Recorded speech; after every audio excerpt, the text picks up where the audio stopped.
Bueno, ¿cómo definimos a la enfermedad autoinmune?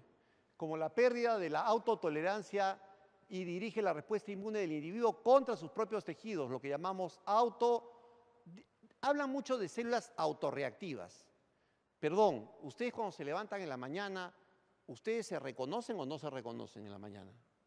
En el espejo, ¿se reconocen o no? Sí, ¿no es cierto? Ya. El sistema inmune también se reconoce a sí mismo y genera una autoinmunidad fisiológica. Eso es normal. El problema es cuando la autoinmunidad fisiológica, que se llama autorreconocimiento, se convierte en autoagresión. Cuidado porque hay células autorreactivas en el cuerpo, ¿sí? Limitadas, pero las hay. Y evidentemente no confundamos autorreactividad con autoagresividad. En eso son unos tromes los reumatólogos. Ellos dicen que es autorreactivo. No. Y yo les voy a una pregunta. Cuando pasan 180 días, entre 130 y 180 días, ¿quién elimina a los eritrocitos? El sistema hemocaterético. ¿Y cómo los reconoce? Porque cambian los antígenos superficiales y expresan antígenos de envejecimiento. ¿Hay autorreactividad? Sí. Por eso es que salen de la circulación. Y así hay un montón de cosas que salen de la circulación. Correcto. Si nosotros no tuviéramos autorreactividad, estaríamos fritos. ¿Correcto? Ya. El problema es que cuando nos miramos al espejo, ¿sí?, nosotros vemos otra cosa. Eso es cuando el sistema inmune pierde su capacidad de reconocerse a sí mismo y reconoce un agente agresor.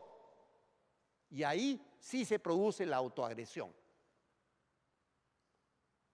Entonces, ¿cuál es el concepto clave? Reconocimiento de autoantígeno por los linfocitos es crítico, lo que rompe la autotolerancia. En la destrucción del tejido no solo las células autoinmunes deben estar presentes. ¿Por qué? Porque también hay complemento, porque también hay anticuerpos, porque también hay autoanticuerpos. Enfermedades autoinmunes implican células autoagresivas y la inducción de enfermedades autoinmunes casi siempre depende de la activación de células CD4T autorreactivas. Eso sí, las células T autorreactivas se pueden convertir en autoagresivas, sí. ¿Cómo se fractura la autotolerancia? La interrupción de la barrera de un tejido propio. Por ejemplo, tiroiditis de Hashimoto. De todas las autoinmunidades, la más común es la tiroiditis de Hashimoto y las enfermedades autoinmunes de tiroides. Si ustedes ahorita le hacemos anticuerpos a todas las damas de acá, a no dudarlo que encuentro una que otra con autoanticuerpos contra tiroides. La autoinmunidad contra tiroides es una de las cosas que más veo yo. Y cuando se ha instaurado una autoinmunidad severa y se producen niveles altos de autoanticuerpos contra TPO, o sea, la peroxidasa tiroidea, o contra la tiroglobulina, generalmente los pacientes en un 28% terminan en urticaria severa. Van al dermatólogo y dicen, doctor, me pica, antihistamínico. Doctor, pero me sigue picando, más antihistamínico. Doctor, pero me recontrapica, más antihistamínico. Doctor, pero me pica, un sedante para que se duerma. Doctor, pero me pica, un depresivo tricíclico. Doctor, me sigue picando, entonces le voy a dar un antileucotrieno. Pero doctor, me sigue picando. ¿Qué hay que hacer? Saber si es autoinmune. No tomar antihistamínicos, saber si es autoinmune, porque si es autoinmune no va a haber antihistamínico que calme el problema. Y si es autoinmune, ¿qué tenemos que hacer? Buscar la fuente de la autoinmunidad. Entonces, si tenemos autoanticuerpos contra tiroides, ¿qué nos permite controlar eso? Si además los autoanticuerpos al final están destruyendo tiroides y los linfocitos están destruyendo tiroides, ¿qué tenemos que hacer? El hipotiroidismo va a aparecer de 2 a 3 años después del proceso, porque va a haber un proceso. Pero eso no quiere decir que ustedes no tengan un hipotiroidismo subclínico. Suplementar hormona tiroidea. ¿Puede bajar el fenómeno de respuesta? Sí. Ok, entonces, infección de células presentadoras antigénicas. Hoy sabemos que las infecciones crónicas en el ser humano son posibles. Han cogido grupos de gente sana, como 2000, y han hecho Y-gene analysis, han analizado todo el gen. Y han encontrado que un hombre sano en promedio tiene 3.5 infecciones virales en su cuerpo. Todos tienen herpes zóster. ¿Por qué? Porque el virus de la varicela es el virus del herpes zóster. Al menos todos tienen herpes zóster. Al menos un grupo ha hecho infección citomegálica. Al menos un grupo ha hecho Epstein-Barr. ¿Sí? Y si están en hospitales, de todas maneras, ya van 3. Y por ahí uno que otro anticuerpo que esté por ahí raro, el Bisnavea o algún otro virus que se les haya pegado, entonces ya tienen 3,5 infecciones virales, fuera de las que pueden tener bacterianas crónicas. ¿Correcto? Una garganta infectada que no se trata bien, una rinosinusitis infectada que no se trata bien, ¿sí? Una gastroenteritis que vuelve y se va y vuelve con contaminación intestinal, producto de los inhibidores de la bomba que los toman acá en Lima como caramelos. Me duele la gastritis, omeprazol. Me tomé mucho trago, omeprazol. Me duele, omeprazol. ¿Y el omeprazol qué hace? Trastorna la flora intestinal y la vuelve patógena.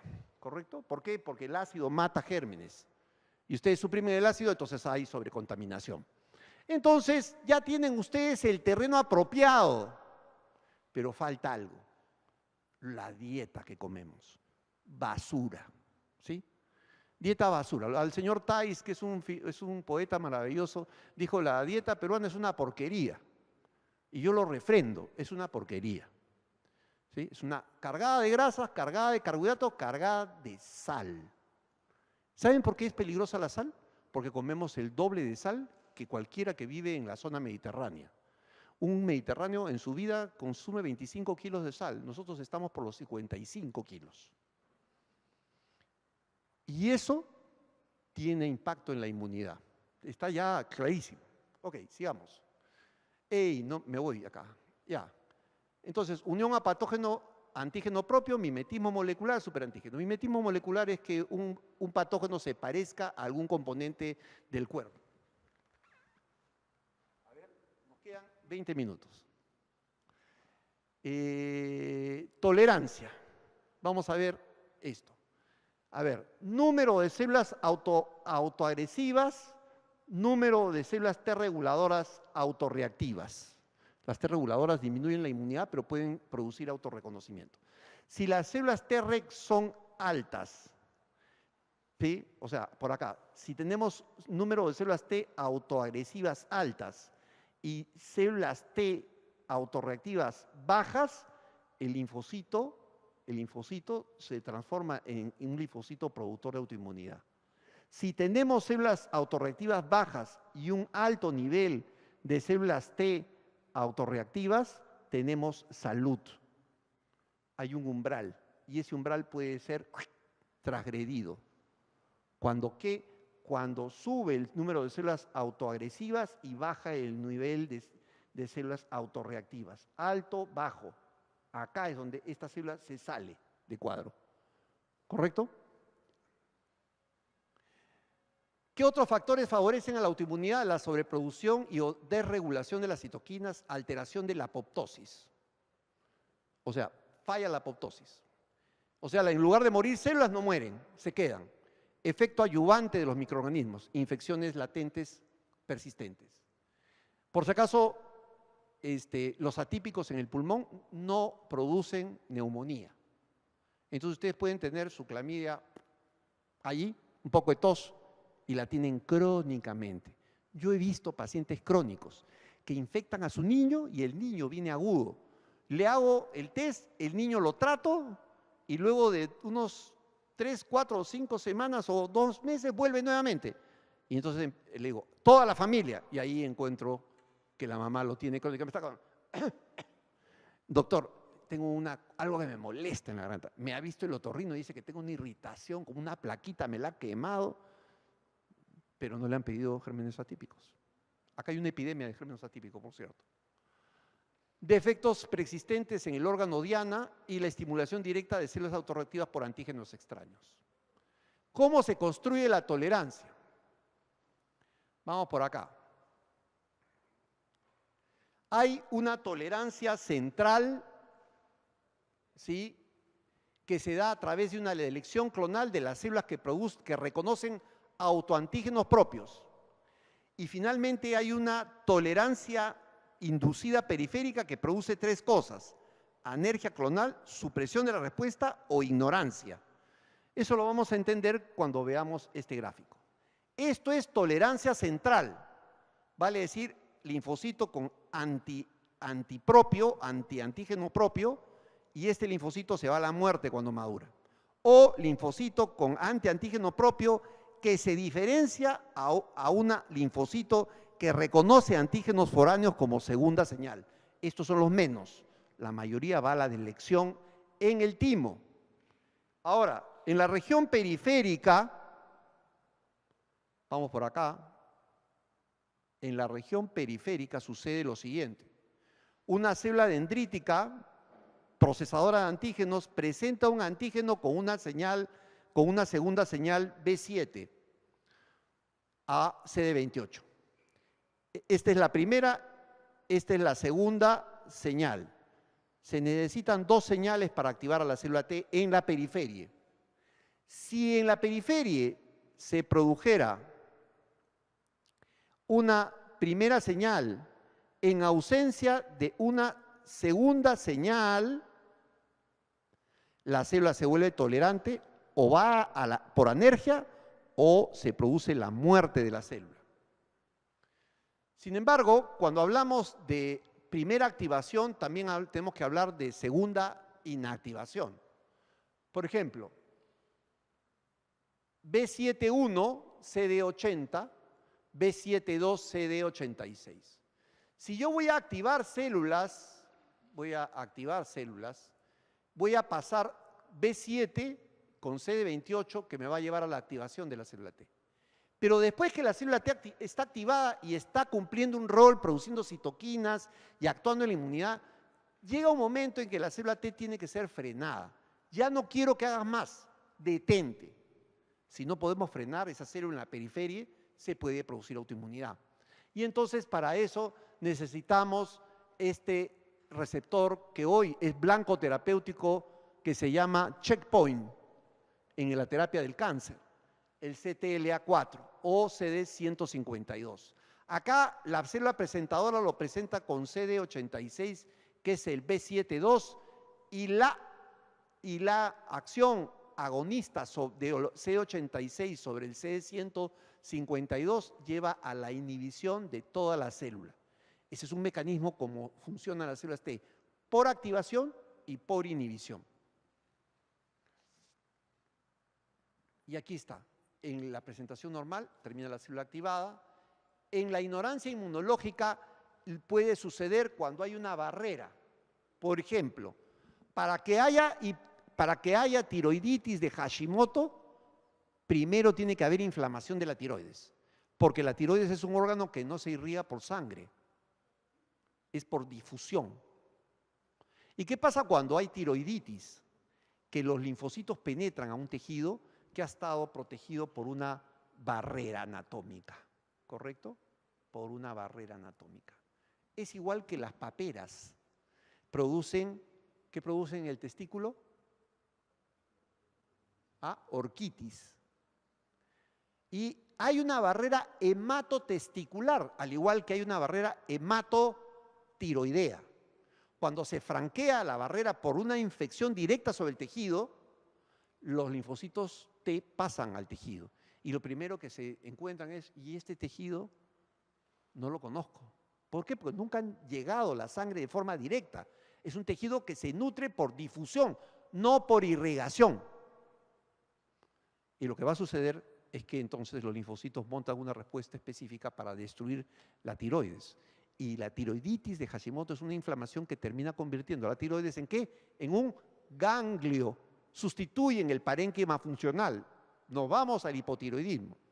Y en algunos casos pequeños nos podemos ir al cáncer de tiroides. ¿Sí? Ok.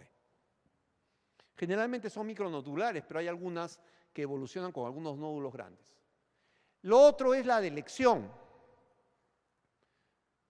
CD90, CD90 ligante, CD40, CD40 ligante o FAS y FAS ligante pueden llevar a la apoptosis. finalmente la inhibición, cuando hay CTLA4 y B72 o CD86 de por medio y nos lleva a la no activación o anergia. Y finalmente, cuando existe una célula T reguladora que produce gamma interferón o interleuquina 10 que suprime la respuesta de esta célula y se va a la no activación, al igual que la vía que hemos visto antes. Esos son todos los mecanismos de inducción de tolerancia fuera del órgano central, que no es el timo. ¿Qué enfermedades autoinmunes hay? Órgano específicas y órganos no específicas. Por ejemplo, el lupus es no específico. Por ejemplo, la tiroiditis de Hashimoto es específica. La enfermedad de Graves es específica. Hay 3 fases de desarrollo de una enfermedad autoinmune. La primera fase, falla en la regulación de células autorreactivas. O sea, se producen células autoagresivas. Segunda fase, expansión de la síntesis de autoanticuerpos. Y la tercera fase, el daño a órganos y manifestaciones clínicas.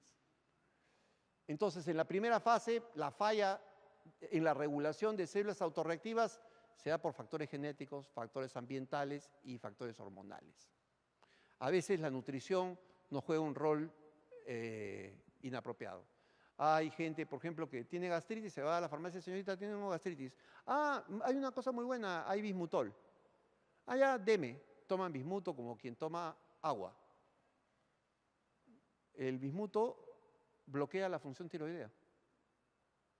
O sea, si toman bismuto permanentemente van a hacer hipotiroidismo. Hay otros que son amantes de las crucíferas. Les gustan todas las coles habidas y por haber. Y hay otros que son amantes del brócoli. Y aman los platos llenos de brócoli con todas las variedades de salsas. Bueno, el brócoli tiene una sustancia que es el sulforafano y todos estos compuestos producen inhibición de la función tiroidea. Al igual que las crucíferas, col, coliflor, col de Bruselas, col morada, etc. Coman más y se van a volver hipotiroideos. ¿Sí? Y cuando ya hay hipotiroidismo, si hay alguna tendencia genética, pues se van a fundir, ¿no? Fuera de que no necesitamos fregarnos más con la comida, porque nuestro mar está contaminado, nuestros peces están cargados de radiación. Si buscan una imagen, busquen difusión de la radioactividad en el mar después de la explosión de la central de Fukushima. Todo el Pacífico está contaminado de radiación. Y eso nos lo estamos comiendo en todos los mariscos que comemos. Ok, entonces no busquemos, pues, no busquemos 3 pies al gato, ¿no? Por favor, ya. Ok.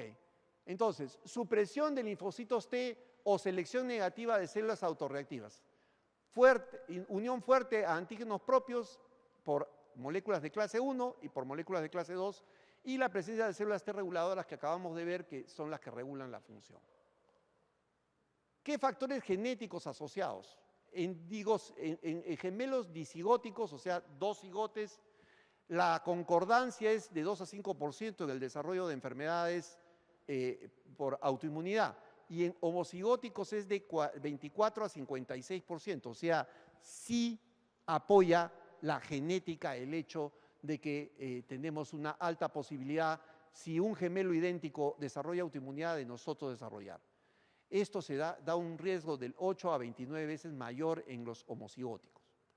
¿Qué genes asociados? El B27, el dimorfismo del B27, defectos en el complemento C1q. Se ha visto que cuando C1q es un gen nulo, todos los defectos del complemento con C1q nulo, no con el inhibidor que da edema angionerótico, no, C1q, terminan haciendo una forma de lupus, igual que los defectos de C4 y C2. Y todas estas moléculas que también están asociadas al desarrollo. En factores ambientales, la luz ultravioleta, las infecciones virales, la hiperactividad de la célula B y la inmortalización de la célula B. ¿Quién inmortaliza la célula B? El virus de Epstein-Barr. Si nos infectamos hacemos una mononucleosis infecciosa, que es la que produce el Epstein-Barr, nuestros linfocitos B se van a volver inmortales y eso puede terminar, si tenemos factores genéticos, en el desarrollo de autoinmunidad o en un porcentaje del 1% desarrollan malignidad. Ok, factores ambientales. Frecuencia hormonal. Evidentemente, las mujeres en edad fértil son las llamadas a desarrollar autoinmunidad. Artritis es un hombre por cada 3 mujeres, ¿sí? El lupus es un hombre por cada 4 mujeres, incluso por cada 5 mujeres. Es muy frecuente en mujeres el desarrollo. No hay predominio en niños ancianos y generalmente los estrógenos aumentan el riesgo y los andrógenos bajan el riesgo. Los hombres no tenemos riesgo. De repente, cuando llegamos a los 60, el riesgo aumenta porque los andrógenos bajan, ¿correcto? Pero las mujeres tienen un riesgo y su riesgo disminuye cuando entran en la menopausia. Pero sus riesgos cardiovasculares aumentan. Y hoy hay más mujeres que fuman que hombres. Bueno, pero esto, ¿qué más nos dice esto? Las mujeres tienen hijos y los hijos que tienen las mujeres les dejan un recuerdo a las mujeres. ¿Qué recuerdo? 0.025% de linfocitos del niño circulan en la madre. Y eso es en el periodo de gestación. Ahora la pregunta es, ¿y después que el niño nace, qué pasa con esos linfocitos que no son propios de la madre? El sistema inmune los destruye. No siempre, a veces se quedan. Entonces ahora hay estudios claros que demuestran que estos linfocitos pueden vivir un largo periodo de vida, más de 25 años en la madre. Entonces si la madre ha tenido 3, 4, 5 hijos, va a tener lo que llamaríamos una clonalidad por células no propias bien alta. ¿Correcto? Eso ya está bien documentado. Es más, se ha visto que algunas mujeres desarrollan esclerosis sensable, que es una enfermedad pariente de la esclerosis sistémica progresiva. Y cuando se han clonado células, o cuando, perdón, se han examinado cortes histológicos, se ha podido marcar en una mujer que solo tuvo 2 hijos varones, nunca tuvo mujeres, se pudo marcar una expansión de linfocitos con cuerpo Y, que no eran de sexo femenino y que estaban al expandirse produciendo una enfermedad que no era propia de la madre, sino del rechazo de esa clona a la madre. Ajustense los cinturones porque esto sí es real, ¿correcto? Eso que les estoy diciendo es real. O sea, en realidad acá podemos hablar muchas cosas y evidentemente si vemos síndrome de Sjögren, puras mujeres, muy poco hombre. Y si vemos diabetes mellitus, más hombres que mujeres. Y cuando vemos colitis ulcerativa autoinmune, casi es igual. Pero miren, lupus eritematoso, salvaje cantidad contra hombres. Cuando hablamos de enfermedad tiroidea, miren, la primera enfermedad autoinmune más importante, tiroidea, es mujeres, no hombres. Es una enfermedad de mujeres, pobrecillas. Hace años se vislumbró una hipótesis. Y la hipótesis era que en lo que se denomina la inducción de tolerancia central y destrucción de células que reconocen antígenos propios, en la mujer sucede un problema. La mujer es un híbrido, ¿correcto? Es un híbrido, el hombre no. En términos biológicos, la mujer es un híbrido, el hombre no. Para usar palabras más técnicas, es una quimera. ¿Por qué es una quimera? Porque el 50% de sus células tiene el cromosoma X paterno activo. Y en el otro 50% de sus células tiene el cromosoma X paterno inactivo. Lo que quiere decir que si vemos eso al revés, en un 50% de células el cromosoma X femenino está activo y en el otro 50% está inactivo. En el hombre no sucede eso. Todos los cromosomas X y Y están activos. La mujer tiene ese problema. Y ese problema, cuando es visto desde el punto de vista de la tolerancia central, se ve así. O sea, se puede ver que hay un proceso de lionización con respecto al cromosoma X en las estirpes y podemos ver que en la corteza como en la médula puede haber fuga de algunas células, ¿sí?, que están dirigidas contra antígenos propios y que tienen o una identificación paterna o una identificación materna.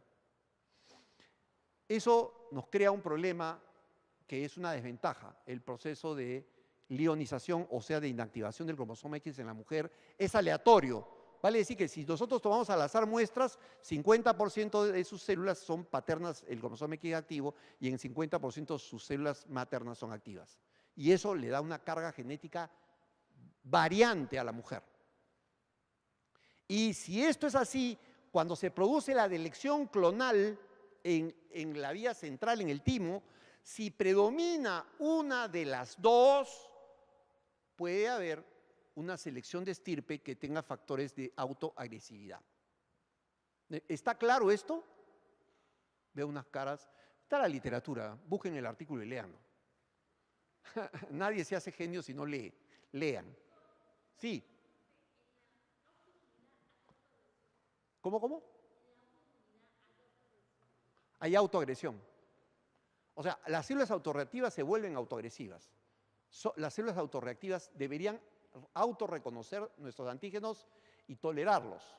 Pero cuando hay autoagresión es cuando reconocen nuestros antígenos como no propios. Por ejemplo, cuando franquean una barrera, que ya expliqué, la barrera hematotesticular, la barrera cerebral, la barrera de la tiroides, etc.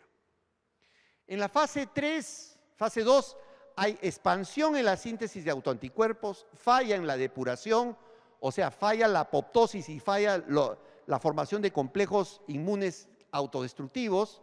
Hay activación de toll-like receptors intracelulares, estamos hablando del 3, 7, 9, que se dan con ADN o RNA, y hay presentación de autoantígenos y síntesis de autoanticuerpos.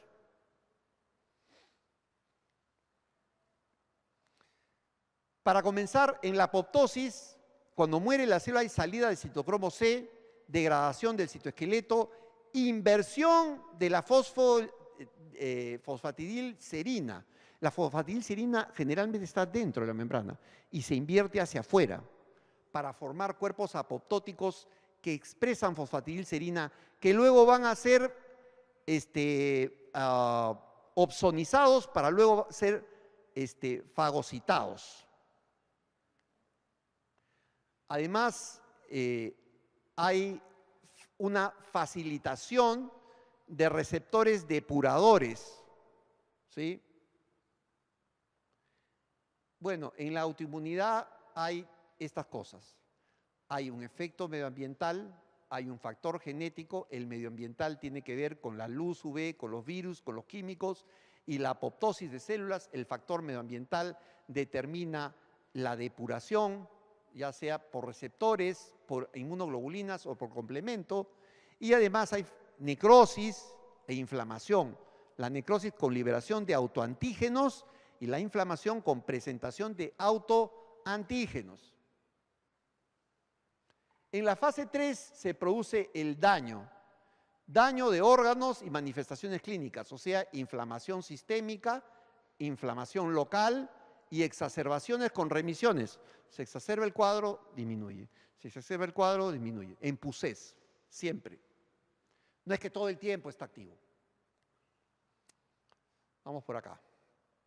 Entonces, el daño de autoinmunidad puede ir desde los aspectos locales, ya sea por uveitis, hemiastenia gravis en músculo, dermatomiositis en piel, esclerodermia en piel, artritis en articulaciones, vasculitis sistémica, tanto en piel como en vasos, y lupus eritematoso que daña todo, cerebro, riñón, hígado, corazón, vaso, todos los órganos.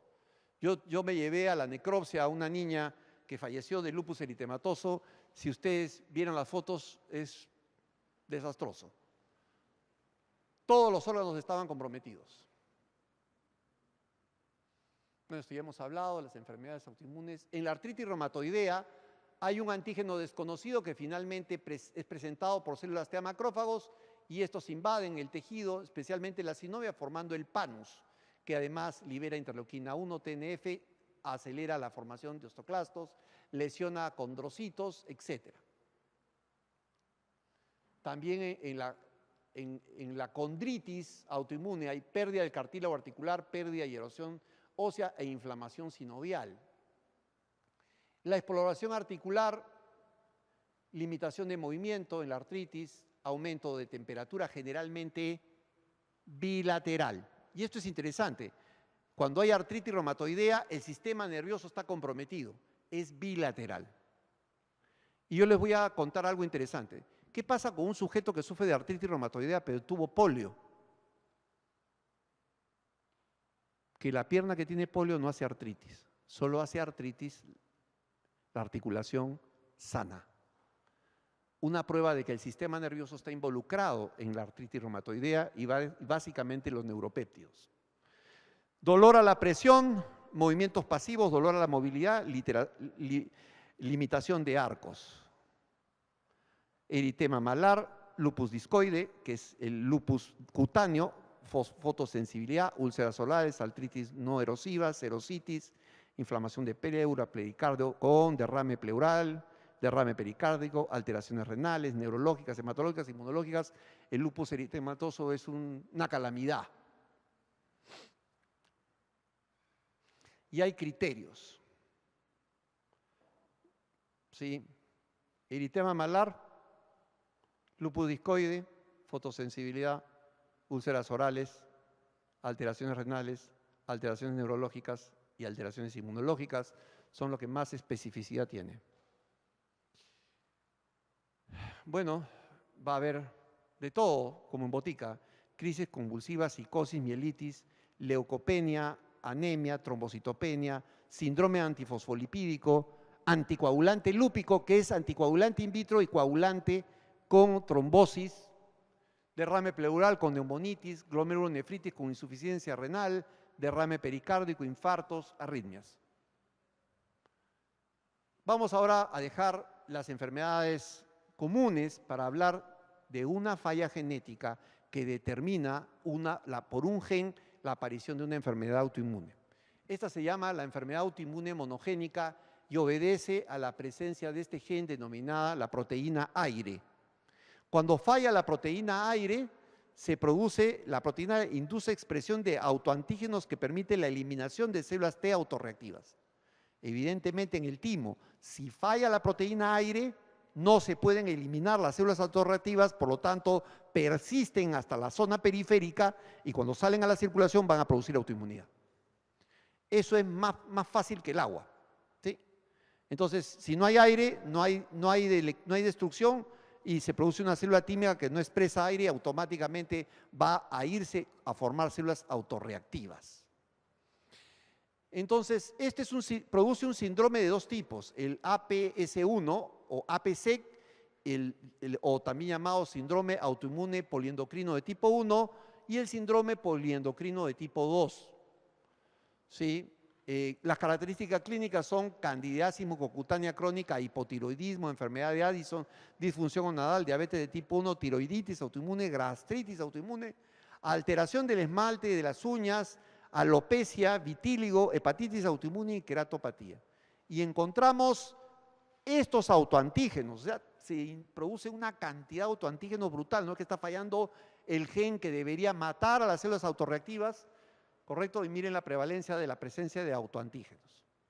Hay entonces un APC1 y un APS2, o sea, una enfermedad poliendocrina de tipo 1 y de tipo 2 con, por ejemplo, la de tipo 1, hipoparatiroidismo, la otra no lo tiene, candidiasis crónica, la otra no lo tiene, displasia ectodermal, la otra no lo tiene, y queratopatía, la de tipo 1 y la otra no lo tiene. Y estos son lo que se observa: la candidiasis y el vitíligo de pacientes que tienen la enfermedad monogénica autoinmune. ¿Qué es lo nuevo en autoinmunidad? Lo nuevo en autoinmunidad son los microRNAs. Ustedes saben que un ser humano, cuando está en el vientre materno, necesita de 50.000 genes para volverse el ser humano que conocemos. Y el ser humano tiene un número muy bajo de cromosomas. Si tenemos en cuenta que una mariposa puede tener 1500 cromosomas, o si tenemos en cuenta que el mamífero que más cromosomas tiene es la rata de la pampa de Junín, que es un mamífero que tiene como 90 y tantos cromosomas. ¿Sí? Es un criceto que vive en las pampas de Junín de Perú, es el que más cromosomas tiene. Les recomiendo revisar el atlas de cromosomas de Su y Arrighi. Ellos tienen un atlas donde están todos los cromosomas de todas las especies animales del mundo. Son 6 tomos. Es muy interesante porque ven todas las aves y todos sus cromosomas. Las aves no tienen cromosomas sexuales, por ejemplo. Los ratones tampoco. Nosotros somos XY y los reptiles son ZW. ¿Sí? Interesante. ¿Y quién es el que da el sexo? La hembra, no el macho. O sea, en la naturaleza hay cosas bien raras, ¿correcto? Y evidentemente hay una discordancia entre el volumen de material genético que tiene el hombre y la cantidad de genes funcionales. Como si el 95% del material genético no sirviera para nada. Hoy sabemos que sí sirve. Ese material genético produce microRNAs. Y los microRNAs son el futuro de la investigación. ¿Por qué el futuro? Porque los microRNAs nos van a enseñar 20 años antes si estamos predispuestos al cáncer. Nos van a decir qué anomalías de la inmunidad tenemos o cuáles nos van a hacer morir. Y finalmente nos van a decir qué enfermedades autoinmunes vamos a padecer solamente mirando la dominancia de los microRNAs. Este slide les muestra que, por ejemplo, en la diferenciación antigénica entran todos estos microRNAs. En la selección clonal, todos estos. En la diferenciación a las poblaciones, todos estos. Por ejemplo, para TH2, el microRNA 155. Para TH1, el microRNA 17, 32, 155 y 146A. Estos microRNAs pueden detener o aumentar la diferenciación. Por lo tanto, hoy la regulación ya no es con citoquinas, sino ahora es con microRNAs. Eso es lo nuevo. No he querido extenderme porque podría hacer una conferencia sobre los microRNAs en autoinmunidad, porque esta es una conferencia para un curso de fisiopatología clínica muy simple. Y no he querido complicarlo, pero esto es lo nuevo. Ya ven ustedes que toda la inmunidad puede ser dirigida por microRNAs. Y finalmente, esto también es interesante. No es muy nuevo, pero nos alerta de cómo la sal influye en la diferenciación. Antes decían, linfocitos TH1, cuando se van a una forma anómala de diferenciación, producen linfocitos T helper 17. Ahora que hemos estudiado mejor el asma, sabemos que la dominancia en asma es TH2, pero los TH2 también se pueden diferenciar en T helper 17. Entonces parece que la célula T helper 17 es bastante más compleja de lo que pensábamos. Y además, hoy sabemos que si bien el intermediador es el Rho gamma, que está relacionado a los retinoides, la diferenciación tiene que ver con precursores de retinoides, la digoxina, que se usa para el corazón, sería un antagonista eficiente de la actividad del Rho gamma T, que sería el que produce la diferenciación a T helper 17. Y la digoxina estaría siendo una droga eficiente para controlar la autoinmunidad. El tiempo nos lo dirá. De repente la digoxina sí funciona. En mi familia hay una diátesis autoinmune y de alergias tremenda. Y mi padre, por unas razones que no sé si eran muy justificadas, él era médico, tomaba pequeñas dosis de digoxina todos los días. Él murió a los 91 años. Y yo creo que la digoxina en el futuro va a ser muy útil. Pero como yo no voy a tomar digoxina porque no la necesito, yo sí tomo todos los días algo que ustedes pueden tomar. Agua tónica, porque la digoxina es un derivado quinidínico. Y el agua tónica tiene el amargor de la quinina, que antes se consideraba tónica porque es un tónico cardíaco. Ahora, con una tableta de digoxina, ¿cuántas botellas de agua tónica podemos hacer? Como unas 2.500 a 3.000 botellas. Pero yo creo que el agua tónica, si se consume con regularidad, podrían ustedes tener un efecto interesante.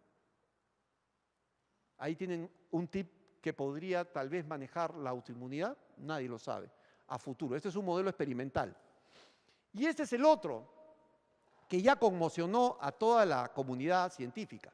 Y es que parece que la sal dietaria induce autoinmunidad, porque aparentemente hay una quinasa intracelular que se ve activada y produce diferenciación a células TH2 a partir del cloruro de sodio en exceso que consumimos.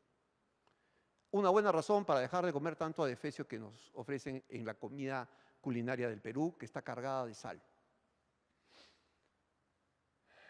Bueno, las enfermedades autoinmunes no siempre son graves, pero nunca hay que menospreciarla. La evolución es muy variable. Hay gente que se va a la inactividad y nunca vuelve a estar activa. Y yo conocí un caso de... la esclerosis sistémica es 1 a 6 mujeres o a 5. Yo conocí un caso en hombres. Y es toda la cara y toda la pinta del esclerodérmico, un palo que camina, un cadáver que camina. Pero su enfermedad se ha inactivado sola, a pesar de tener enfermedad restrictiva pulmonar en ambos pulmones. ¿Por qué? No lo sabe nadie. Ese caso yo lo tuve oportunidad de ver en el Loaiza. Y era el caso estrella del doctor Subauste. Para aquellos que saben algo de historia de la medicina, Subauste era uno de los brillantes clínicos que ha tenido el Perú. Siempre son tratables y finalmente requieren de un equipo, esto es lo más importante, multidisciplinario, con mucha experiencia. Bueno, señores, hemos terminado. Espero les haya gustado la conferencia. Si hubiera alguna pregunta, con mucho gusto.